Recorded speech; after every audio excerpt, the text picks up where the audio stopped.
बिस्मिल्लाहिर्रहमानिर्रहीम। अस्सलाम वालेकुम नाज़रीन। प्रोग्राम क्रॉस फायर के साथ उमर शरीफ लगारी हाज़िर खिदमत है। नाज़रीन करामी, प्रोग्राम के पहले चंक में ख़ासतौर पर बैनुल-अक़वामी सतह पर जो डेवलपमेंट्स हो रही हैं इस हवाले से गुफ्तगू करेंगे। कल के प्रोग्राम में मैंने बोर्ड ऑफ पीस की जो बात की थी गाज़ा की, उसकी इन्विटेशंस बहुत सारे ममालिक को तो पहुँच चुके हैं, जिसमें अभी तक की डेवलपमेंट के मुताबिक UAE और इज़राइल और इसके साथ साथ कुछ ज़राए ये बता रहे हैं कि बहरीन ने भी उस इन्विटेशन को एक्सेप्ट कर लिया है। इसके साथ साथ बोर्ड ऑफ पीस की जो बात की जा रही है अपकमिंग, किस तरीके से ये तमाम स्ट्रेटेजिक जो फिनोमेना बनाया जा रहा है डोनाल्ड ट्रंप की जानिब से, वो किस तरीके से होगा।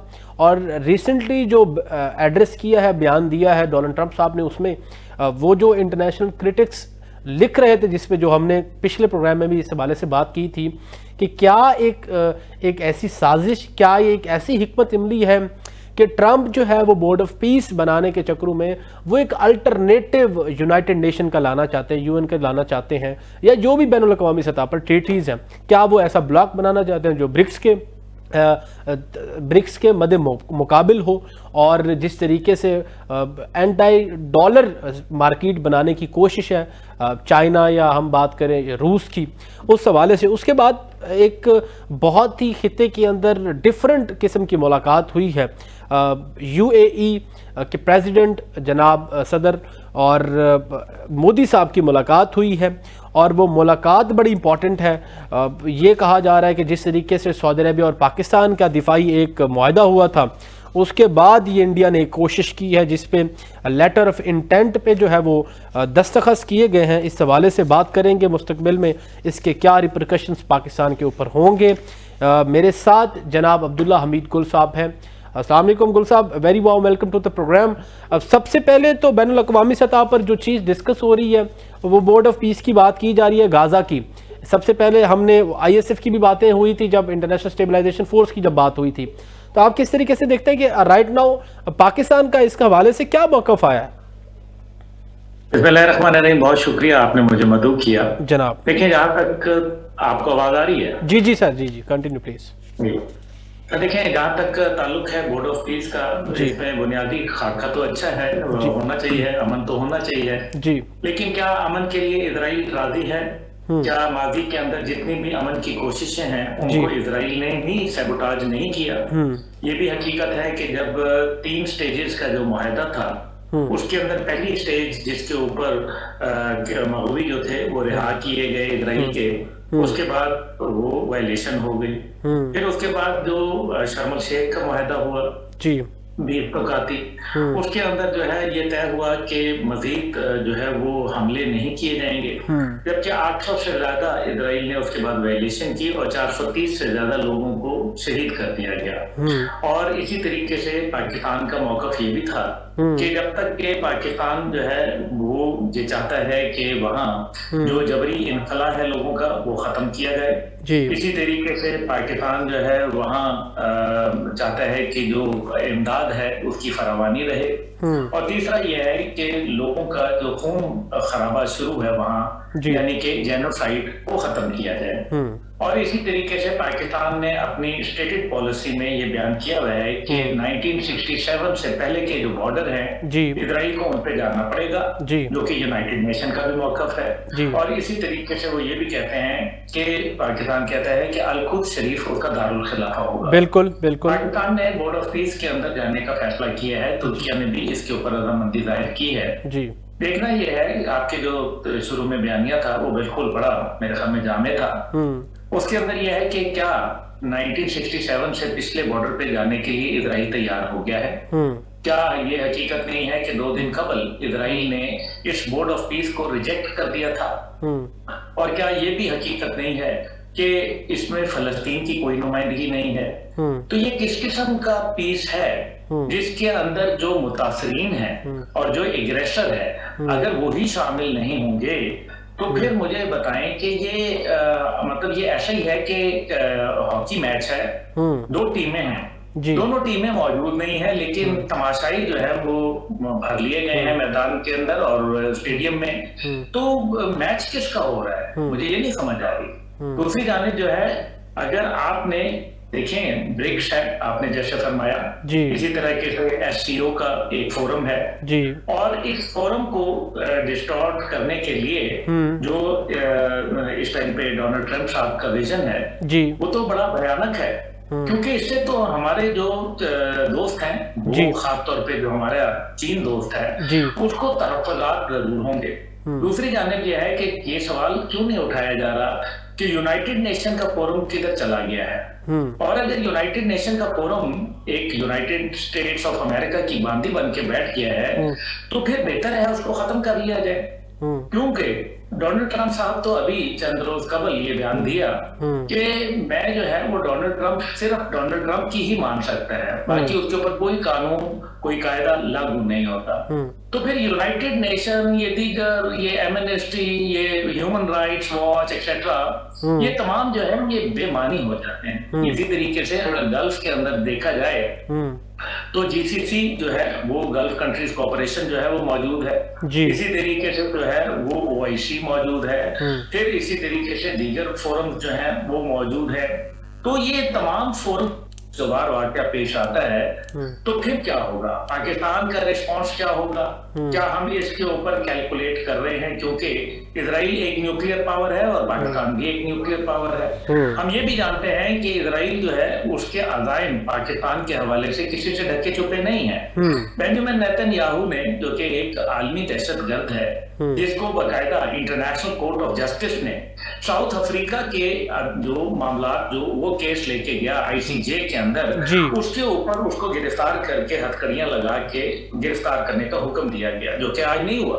और क्यों नहीं हुआ? क्योंकि अमेरिका बहादुर ने उसको शेल्टर दिया हुआ है। तो फिर अगर पाकिस्तान पे ऐसा कोई नाखुशगवार वाकया होता है, ठीक है, बड़ी अच्छी अच्छी बातें की जा रही हैं, बहुत एक बयानिया बनाया जा रहा है, गुल साहब, और बड़े बड़े दानिश्वर जो हैं, मैं तो किसी भी खाते में नहीं हूँ, बड़े बड़े दानिश्वर जो है बड़ी बड़ी इसमें अच्छाइयां बता रहे हैं। बात यह है कि इसमें पाकिस्तान को क्या मिल रहा है? गुल साहब, क्या पाकिस्तान के कर्जे माफ हो रहे हैं?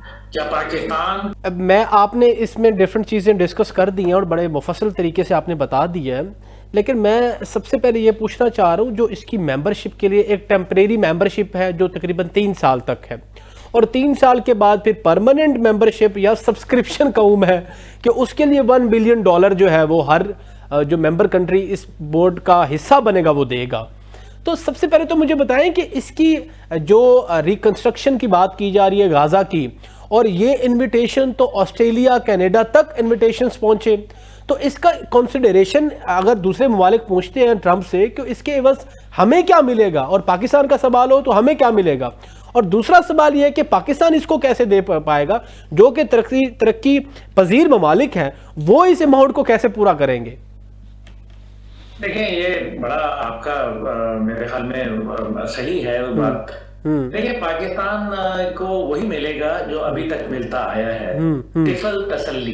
पाकिस्तान को वो मिलेगा जो जबानी कलामी, पाकिस्तान बहुत अच्छा मुल्क है, पाकिस्तान बड़ा बहादुर है, हमने 6 जहाज इंडिया के गिरा दिए, और दिफाई डील जो है 10 साल की वो भारत के साथ कर ली, जो कि बहुत बुरा मुल्क था, जो बहुत बुरा है। वो नरेंद्र मोदी के ऊपर 76 दफा डोनाल्ड ट्रंप साहब ने उनको लानतान की, लेकिन दिफाई मुआहदा उनसे कर लिया। पाकिस्तान को वही मिलेगा जो पाकिस्तान को मिलता आ रहा है। 1 साल हो गया पाकिस्तान के अंदर अमेरिका के सफीर जो है उनको तैनात नहीं किया गया, हालांकि जब भी कोई नया सदर आता है तो फिर वो सफीर की तैनाती फौरन होती है। तो ये पाकिस्तान की सिफारती सतह के ऊपर उनके नजर में वक़्त है कि वहां नाज़िमुल अमूर से इस टाइम पे 1 साल से ज्यादा अरसा गुजर गया, और वो नाज़िमुल अमूर नेटली बेकर साहिबा जो है बहुत अच्छी खातून है, लेकिन उनके जरिए मामला चलाए जा रहे हैं। पाकिस्तान को ये मिलेगा कि पाकिस्तान को उस पाबंदियों का शिकार कर दिया जाएगा इमिग्रेशन कवानीन के ऊपर, जो कि भारत को जिसके अंदर एग्जोनरेट किया गया, जिसमें भारत को जो है लाडला, और पाकिस्तान को ये तमाम मोहब्बतें जो जबानी हैं हमें वो मिली। भाई हमें मोहब्बत नहीं चाहिए, हमें अमली तौर पर कुछ चाहिए। इसलिए गुजारिश ये है कि जो ममालिक इसके अंदर आएंगे, पहली बात यह है कि उनको $1 बिलियन जो है वो क्यों देंगे और किसके लिए देंगे। कहीं इसराइल के लिए हम जो है वो ये फंड फराहम करेंगे, हमसे मुराद ये तमाम वो ममालिक जो इसमें शामिल होंगे, तो फिर क्या इसराइल को ये जो फंड है ये मतलब अब दूसरे ममालिक की जिम्मेदारी है क्या? इसके अंदर फलस्तीन के देखें, आप यूनाइटेड नेशन का इजलास देख लें जो फलस्तीन के ऊपर हुआ, मजे की बात यह है कि फलस्तीन का कोई उसमें नुमाइंदा शामिल नहीं था। जो शर्म अल शेख मिस्र में मुआहदा हुआ उसके अंदर फलस्तीन का कोई नुमाइंदा शामिल नहीं था। जब अमेरिका इस हवाले से बात कर रहा है तो डोनाल्ड ट्रंप के साथ जो है बेंजामिन नेतन्याहू खड़े हैं, लेकिन फलस्तीन का कोई नुमाइंदा शामिल नहीं। अच्छा सर, मैं यही मेरा एक सवाल है सर, यहाँ पे मेरा एक सवाल भी साथ ले लें। आपने कहा कि फ़लस्तीन की कोई नुमाइंदगी नहीं है, तो पाकिस्तान अगर आप कह रहे हैं कि बोर्ड ऑफ पीस पाकिस्तान ने जिस तरीके से एक्सेप्ट कर लिया है, तो उसके बाद क्या आप नहीं समझते कि ये एक चैलेंजिंग सिचुएशन होगी पाकिस्तान के लिए? एक अवामी रद्द-ए-अमल भी आ सकता है, क्योंकि अवाम और तमाम मुस्लिम उम्मा तो गाज़ा के साथ है, फ़लस्तीनियों के साथ है, और उसके बाद जो जिस तरीके से फ़ेज़ 1 के अंदर देखें सीज़ फायर के तो वायलेशंस हुई उसकी इजराइल की जानिब से। फेज़ 2 की बात करें तो इसके अंदर नुमाइंदगी फ़लस्तीन की नहीं है, और जिस तरीके से एक इंटरनेशनली एक परसेप्शन बनाया जा रहा है कि ये यूनाइटेड नेशंस के लिए बनाया जा रहा है, तो उसके बाद ये अवामी रद्द-ए-अमल नहीं आ सकता इस पर? फिर देखिए, अवामी रद्द-ए-अमल आएगा जरूर, और मैं भी उसमें शामिल हूँ, क्योंकि पहली तो बात यह है कि हमने ये बात कही थी और जनाब इशाक डार साहब ने फ्लोर ऑफ द हाउस पे खड़े होके, जो कि हमारे नायब वजीर आजम और वजीर खारजा हैं, उन्होंने ये बड़ा वाज़ेह कहा था कि पाकिस्तान जो है तब तक इस प्रोसेस का हिस्सा नहीं बनेगा जब तक के जो है वो इजराइल उसकी पाबंदी नहीं करेगा 1967 से पहले वाली सरहदों पे, और अल-कुद्स शरीफ उसका कैपिटल नहीं होगा। क्या वो चला गया? क्या वो मानने के लिए तैयार है? क्या ग्रेटर इजराइल के नक्शे से दस्तबरदार होने के लिए जो है वो तैयार है? क्या उसने वहां बमबारी जो है वो खत्म कर दी? क्या उसने शर्म अल शेख मुआहदे की धज्जियां नहीं उड़ाई?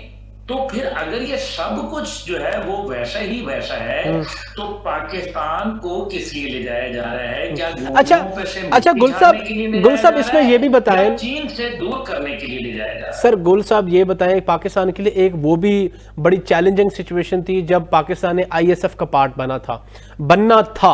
उसके बाद जब ये इसमें बड़ा गौर फिक्र हुई तो उसके बाद इसराइल ने ही एतराज़ लगा दिया था कि तुर्किया और पाकिस्तान ISF का पार्ट नहीं बनेंगे। अब उसके बाद फेज़ 2 के अंदर अगर इजराइल का ये एतराज़ आ जाता है तो पाकिस्तान का फिर बचाव हो सकता है मेरे ख्याल में। हाँ, मेरे ख्याल है कि पाकिस्तान ने ये देखिए, मैंने वही कहा, हर चीज की एक कीमत होती है। जो पाकिस्तान ने एक लंच किया था डोनाल्ड ट्रंप के साथ, उसकी कीमत तो आपको चुकानी पड़ेगी, कौम ही चुकानी पड़ेगी। दूसरी जानिब जो है, मैं ये भी समझता हूँ कि अफवाज पाकिस्तान एक मजबूत सरमाया है, पाकिस्तान का एक मजबूत जो है असासा है हमारा, अल्हम्दुलिल्लाह। उसको कंट्रोवर्शियल नहीं होना चाहिए। मेरे ख्याल में तेल देखनी चाहिए, तेल की धार देखनी चाहिए। पहले इजराइल अपनी मामलात की पासदारी करे, दूसरी जानिब जो है अवामी रद्द-ए-अमल जरूर आएगा, क्योंकि कायदे आज़म की पॉलिसी से अगर आप इन्हिराफ करेंगे, जो कि हमारी पार्लियामेंट ने ये बात की है, लेकिन बात यह है कि देखें क्या पाकिस्तान ने ये सारी चीजें पार्लियामेंट में डिस्कस की हैं? अगर पार्लियामेंट में डिस्कस नहीं हुई, अगर ये ओपनली बातचीत नहीं हुई, तो इसको छुपाने की क्या जरूरत है? क्या कोई इसके अंदर राजो न्याज की बात है? और अगर राजो न्याज की बात है, तब भी क्या हकीकत नहीं है कि जब माजी में यमन में फौजें भेजने के लिए बात की गई सऊदी अरब की जानिब से, तो पाकिस्तान की पार्लियामान ने उसको जो है वो रिजेक्ट कर दिया था। इस पे हमारे सऊदी अरब के साथ ताल्लुकात में एक सरमैरी आई थी, लेकिन वक्त के साथ साथ मामला बेहतर हो गए, अल्हम्दुलिल्लाह। आज दिफाई मुआहदा हो गया, लेकिन इस सब के अंदर आप मुझे ये बताएं कि इसकी क्या पर्दादारी है कि पार्लियामान से आपने डिस्कस नहीं करना। 26वीं आईनी तरमीम है तो नहीं डिस्कस करनी, 27वीं करनी है तो नहीं डिस्कस करनी, आपने जो है दिफाई ठीक है। अच्छा, मुझे इसमें ये बताएं कि जो रिसेंटली अभी बयान दिया है डोनाल्ड ट्रंप साहब ने कि मैं यूनाइटेड नेशन के रद्द अमल में ये नहीं ला रहा बोर्ड ऑफ पीस, तो आप क्या समझते हैं, क्या इसमें सदाकत है या सिर्फ एक फिर से गलत परसेप्शन है? नहीं, मेरे ख्याल में वो जब नहीं ला रहे तो उन्होंने अगर करना होता तो फिर यूनाइटेड नेशन का ही काम था ना। ये यूनाइटेड नेशन की छतरी के तले भी तो हो सकता था। हाँ, बिल्कुल। इसका मतलब यह है कि यूनाइटेड नेशन की छतरी नहीं होगी। मीनिंग बाय सर वो ब्लॉक बनाना चाहते हैं जिसकी सदारत वो खुद कर रहे हैं, उसके अंदर अपने पसंदीदा लोग बिठा रहे हैं, जिसमें मैं बात करूं टोनी ब्लेयर की बात करूं जो कि वैसे ही कंट्रोवर्शियल नाम है ग्लोबल कम्युनिटी के अंदर, और इसके साथ साथ और भी बहुत सारे नाम हैं जो कमेटी के अंदर बनाए गए हैं। अब मुझे एक चीज़ बता दें ज़रा कि ये भी कहा जा रहा है कि कुछ नाम ऐसे भी हैं जो इस बोर्ड ऑफ पीस की कमेटी से निकाल दिए जाएंगे, खासतौर पे टोनी ब्लेयर की जैसे मैं बात कर रहा हूँ, फॉर्मर प्राइम मिनिस्टर यूके। तो उसमें यह कहा जा रहा है कि ये सिर्फ खुश करने की कोशिश होगी तमाम मुस्लिम कंट्रीज को, जब वो मुतालबा करेंगे कमेटी में से कुछ नाम निकाल लिए जाए तो वो निकाल दिए जाएंगे। ये टोनी ब्लेयर वगैरह जो है ये वही है ना, टोनी ब्लेयर साहब जिन्होंने कहा था कि वेपन ऑफ मास डिस्ट्रक्शन मौजूद है इराक के अंदर, और उसके बाद 10 लाख लोगों को शहीद कर दिया गया, और उसके बाद जो है ये कहा गया कि जी नहीं वो तो वहां तो वेपन ऑफ मास डिस्ट्रक्शन था ही कोई नहीं। टोनी ब्लेयर साहब के आला अल्फाज जो है वो हमें याद है, लेकिन फिर क्या हुआ? क्या किसी ने टोनी ब्लेयर तो ऐसी शख्सियात जो है वो तो इंतहाई मेरे ख्याल में मुतनादा शख्सियात है।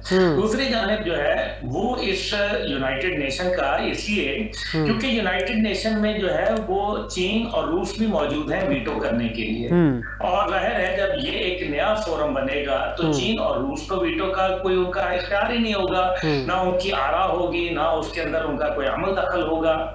ये असल में बात यह है कि ये सारे फोरम इसलिए तश्कील दिए जा रहे हैं क्योंकि चीन और रूस का असर जो है दुनिया पे से खत्म करना है, और अमेरिका अपने आप को अपने सुपर पावर के स्टेटस को मेंटेन करना चाह रहा है, जिसके लिए उसको जो है शकूक और शुबहात है, और चीन ने और रूस ने उसको चैलेंज कर दिया है उसकी। अच्छा, इस हवाले से आज का जो एक चीज़ जिस हमारे पड़ोसी मुल्क में देखने को मिला, इंडिया और यूनाइटेड अरब एमिरेट्स के दरमियान जो है वो स्ट्रेटेजिक दिफाई शराकतदारी के लिए लेटर ऑफ इंटेंट पर दस्तखत कर दिए गए हैं, क्योंकि पीर के रोज़ जो वहाँ पर 2 रोज़ा दौरे पर वहाँ पे शेख मोहम्मद बिन जायद अल निहान सदर दुबई के वहाँ पे पहुँचे थे, तो इसको आप किस नज़र से देखते हैं? देखिए मेरे ख्याल में कोई दानिशमंदाना इकदाम नहीं है। हमसे एक छोटे मुल्क से पिटे हुए मुल्क जो है जो कि भारत है उससे दिफाई शराकतदारी करने का मकसद नंबर 1 खतरा किससे है उनको, क्योंकि यूएई को अगर खतरा है तो पाकिस्तान ने तो कोई हमला नहीं करना, उनके ऊपर जो है मेरा ख्याल है सऊदी अरब भी कोई ऐसा बावजूद इसके कि उनकी कुछ आपस में चपकलिश है, लेकिन हमला मेरा नहीं ख्याल कि ऐसा कोई एकदम किया जाएगा। तो हमला तो हम यही देखते हैं कि मशरिक़ वस्ता के अंदर तमाम ममालिक जो हैं उनके ऊपर जो हमला है वो तो इजराइल की जानिब से हो सकता है, और उनके तो बाकायदा अब वहाँ सिफारती मरासिम भी यूएई के उनके साथ हैं। दूसरी जानिब जो है वो हम ये भी देख रहे हैं कि यूएई जो है वो इस टाइम पे यमन में सऊदी अरब के मुखालफत में खड़ा हुआ नजर आता है। अल फासिर की सूरत हाल जो है तो मीनिंग बाय ये भी हो सकता है कि सऊदी अरेबिया ने पाकिस्तान के साथ दिफाई मुआहदा किया और उन्होंने सऊदी अरेबिया के खिलाफ हो के मे बी वो इंडिया के साथ कुर्बत बढ़ाना चाह रहे हो। अगर वो फर्ज करें, चले हम इसको एक हाइपोथेसिस करते हैं, अगर फर्ज करें ऐसा हो भी गया है और वो कहते हैं कि जी हम एक दिफाई मुआहदा कर लें क्योंकि उनको सऊदी अरब से शायद कोई खतरा लाक है। अगर लेट से कि ये एज्यूम कर लें तो अगर सऊदी अरब उन पर हमला करता है तो क्या इंडिया सऊदी अरब पे हमला करेगा? क्या कर सकता है? क्या इतना दमखम है? तो ये तो नहीं करेगा। नहीं तो अगर नहीं वैसे हाइपोथेटिकली सर, अगर वैसे एक सवाल है मौदबाना मेरा, क्या इंडिया खुदा ना ख्वास्ता और इंडिया फिर पाकिस्तान पे अगर हमला करता है तो क्या सऊदी अरेबिया इंडिया पे हमला करेगा? जी, मैं यही तो गुजारिश कर रहा हूँ, नहीं करेगा, नहीं करेगा। तो वो तो आप देख लें कि पाकिस्तान और जो अफगानिस्तान का मार्का हुआ, सऊदी अरब की जानिब से एक बयान आया था, इसके अलावा कुछ नहीं आया था। हाँ, ये मैं जरूर कहूंगा कि उनका फौरी बयान आ गया, जो कि नॉर्मली जरा टाइम लेता है, लेकिन उनका बयान आया। लेकिन हकीकत यह है कि ऐसा नहीं होगा। और ये भी मैं आपको बता दूं, ये गजा अमन का जो अभी बात हो रही है, मैंने आपसे सिर्फ कहा कि अगर इजराइल के फौजी, जो के बड़ा बेंजामिन नेतन्याहू अपने टेलीविजन इंटरव्यू में पाकिस्तान को बकायदा निशाना बनाने का इंदिया दे चुका है, या तो मैं गलत कह रहा हूँ, उसने ईरान को भी बताया है कि मैं ईरान और पाकिस्तान के न्यूक्लियर प्रोग्राम को किसी सूरत कबूल नहीं करूंगा, और वो हमारी टारगेट लिस्ट के ऊपर है, और हम आज नहीं तो कल जाएंगे, ये उसने कोट अनकोट कहा है। अच्छा, इसमें ये बताइए कि अब इस सारी सूरत हाल के अंदर अगर इजराइल के ट्रुप्स जो है वो पाकिस्तान के ऊपर कोई वहां शरंगेरी करते हैं, तो फिर नतीजा क्या निकलेगा उस अमन का, और फिर गजा के अंदर क्या बनेगा, और ये तो वो करेगा, क्योंकि इजराइल का दूसरा नाम शरारत है। नहीं, इसमें वैसे गुल साहब वैसे मेरे ख्याल में मेरे ख्याल में ये वो दौर चल रहा है जहां कलम और सफ़े की तो कोई कदर ही नहीं रही ना। आप जिस किस्म की ट्रीटी कर ले, उस ट्रीटी पे किसी किस्म की इम्प्लीमेंटेशन है ही नहीं। जहां आपने ही कह दिया कि सऊदीया ने अफगानिस्तान वाले मामले में या जो इंडिया वाले मामले में उस तरीके से साथ नहीं हुआ जिस तरीके से लिखा गया है दिफाई मुआहदे के अंदर। दूसरी जानिब हम बात करें हिंदुस्तान और जो हो रहा है दुबई का, यूएई का लेटर ऑफ इंटेंट की बात करें, या इंटरनेशनली मैं बहुत सारी ट्रीटीज की बात करूं, आईसीसी की बात करूं, यूएन की बात करूं, आईसीजे की बात करूं, हम यूरोपियन यूनियन की बात करें, यूरोपियन यूनियन में भी बहुत सारी डिस्क्रिपेंसीज रही हैं, जिसमें ब्रेक्जिट हुआ, यूनाइटेड जो किंगडम है वो उनका पार्ट नहीं रहे। तो आप क्या समझते हैं, ये दहाई तो फिर ऐसी है ना कि आप जैसे वो कह रहे हैं कि ना डोनाल्ड ट्रंप साहब कि मैं अब अमेरिकन के लिए कुछ भी कर डालूंगा, मुझे नोबल अमन इनाम मिला नहीं है तो अब मैं अमेरिकन के लिए करूंगा। माइट इज राइट वाला फिनोमेना चल रहा है हर तरफ से। मेरे ख्याल में डोनाल्ड ट्रंप साहब को बहुत ही सतही गुफ्तगू की उन्होंने, खासतौर पे जब उन्होंने नॉर्वे के वजीर खारजा को एस्पेन को जब उन्होंने ये लिखा कि क्योंकि तुमने मुझे नोबल इनाम के लिए नहीं किया तो अब मैं अमन की कोशिशें खत्म कर दूंगा और मैं ग्रीनलैंड मामले के ऊपर कोई कुछ नहीं करूंगा। अब मुझे ये बताइए, क्या डोनाल्ड ट्रंप साहब जो कि अमेरिका के इतने बड़े मुल्क के वजीर सदर हैं, वो एक इतने से यूरोप के मुल्क के वजीर खारजा को जवाब दे रहे हैं। वो ये कह रहे हैं कि जी अगर मुझे अमन इनाम मिल जाता तो फिर जो है वो मैं अभी भी, वो उन्होंने कहा मैं वाइस प्रेसिडेंट बना दूंगा। मतलब ये किस किस्म की गुफ्तगू की जा रही है, और ये मतलब बड़ा वादे नजर आ रहा है ना कि हम किस तरफ जा रहे हैं। दूसरी बात आपने कही कि ये मुआहदात और ये सारी चीजें, क्या मसला सिर्फ एक है कि हमारा दिफाई मुआहदा हो गया, हम क्या जाके कुछ करेंगे, कोई अमलन इसके ऊपर किरदार अदा करेंगे जिस तरह से माजी में दुनिया के ममालिक करते हैं। और ये सारा इसलिए हो रहा है क्योंकि रूस और चीन जो है वो इंतहाई कमजोर पॉलिसी लेके चल रहे हैं। वो अपने इत्तेहादियों के साथ उस अंदाज में नहीं खड़े जिस तरह से अमेरिका खड़ा होता है, ये बात तो हकीकत है। दूसरी जानिब नेटो इत्तेहाद जो है तकरीबन पास हो चुका है। तीसरी जानिब जो है यूनाइटेड नेशन अपने आखिरी सांस ले रही है, और चौथी जानिब जो है वो दुनिया एक ऐसी ट्वाइलाइट टाइम में आई हुई है, जैसे धुंधले का होता है मगरिब का और ईशा का वक्त जो है वो मिल रहा होता है। उस टाइम पे आपको सही जो है वो नजर नहीं आ रहा होता, आपको ये जरूर पता चल जाता है कि कोई इंसान जा रहा है, लेकिन आप डिस्टिंग्विश नहीं कर सकते कि ये मर्द है या औरत। इसलिए ये वो टाइम है जिसके अंदर कल के दुश्मन आज के दोस्त बन जाएंगे और आज के दोस्त कल के दुश्मन बन जाएंगे। याद रखिएगा मेरी बात को, ये एक नया पैराडाइम शिफ्ट है, और इस शिफ्ट के अंदर ये जो न्यू ग्लोबल वर्ल्ड ऑर्डर है जो कि 9/11 के बाद पेश किया गया, ये actually it turned out to be अब तो इस तरीके से हो गया ना, एक कुछ कंट्रीज ये खत्म हो गई और डॉनरो डॉक्ट्रिन जो है वो शुरू हो गई, जो कि डोनाल्ड ट्रंप की डॉक्ट्रिन है। बिल्कुल ऐसे ही। तो आप वैसे अब जो बात कही जा रही है, अब मैं देखूं तो बहुत सारे इंटरनेशनल क्रिटिक जो है वो अब, या बैनुल अक़वामी जरीदों की बात करूं तो वो अब ये लिखते हैं कि ट्रंप का जो फ्यूचर है वो हिटलर जैसा है। अब दूसरी जानिब हम देखें तो ये कहा जा रहा है कि जो मल्टीपोलर डायमेंशन ऑफ वर्ल्ड है, वो अब उस पजीराई उसको मिलेगी, यूनिपोलर का जो है वो अब वक्त जो है वो इख्तिताम को आने को है। तो आप इस हवाले से वैसे क्या नुक्ता नज़र रखते हैं? ये सारी लड़ाई ही 3 सितंबर 2025 से शुरू हुई, जब चीन ने रूसी सदर की मौजूदगी में शी जिनपिंग साहब ने कहा कि दुनिया मल्टीपोलर हो चुकी है, यूनिपोलर नहीं रही। और ये एक शानदार चाइनीज परेड के ऊपर ये बात कही गई, जिसमें किम जोंग उन जो कि नॉर्थ कोरिया के प्रेसिडेंट हैं, वो भी वहां मौजूद थे, सुप्रीम लीडर। पाकिस्तान के वजीर आजम जो कि न्यूक्लियर मुल्क है, वो भी वहां मौजूद थे। इस सारे के अंदर उन्होंने ये बात कही। उसके बाद 8 सितंबर को अचानक कतर पे फॉर नो रीजन हमला हो जाता है, ताकि दुनिया को ये बताया जा सके कि हम जो है वो दुनिया के ठेकेदार हैं। और इजरायली वजीर आजम ने ये बात कही कि कतर पर हमला जो था वो अमेरिका को बता के किया गया। ठीक है। दूसरी जानिब जो है वो वेनेजुएला का सदर को और उनकी अहलिया को उठाए जाना, जो निकोलस मेडुरो को, और बाद में मुकदमा उन पे कायम करना, ये भी बताना दुनिया को कि नहीं, हम हैं दुनिया के जो है सुपर पावर। सही बात है। उसके बाद मुख्तलिफ ममालिक समेत ग्रीनलैंड के ऊपर जो बातचीत करना और उनको धमकाना, धौंस देना, टेररिस्ट लॉज आयद करना। आपने कहा सर ब्रेक का मुझे कहा जा रहा है गुल साहब, सर ब्रेक का वक्त हो गया गुल साहब, लेकिन मैं एक चीज बता दूं कि ये वेनेजुएला वाला लैटिन अमेरिका का पार्ट है, तो मे बी ये देर इज इस वजह से ये पॉसिबल हुआ है। शायद दूसरे मुल्क में कभी वो ना हो पाता मुमकिन, जैसे ईरान में वो करना चाह रहा था लेकिन कुछ हुआ नहीं। नाज़रीन, एक ब्रेक का वक्त है, छोटी सी ब्रेक के बाद फिर हाजिर होते हैं। विल बी राइट बैक इंशाल्लाह।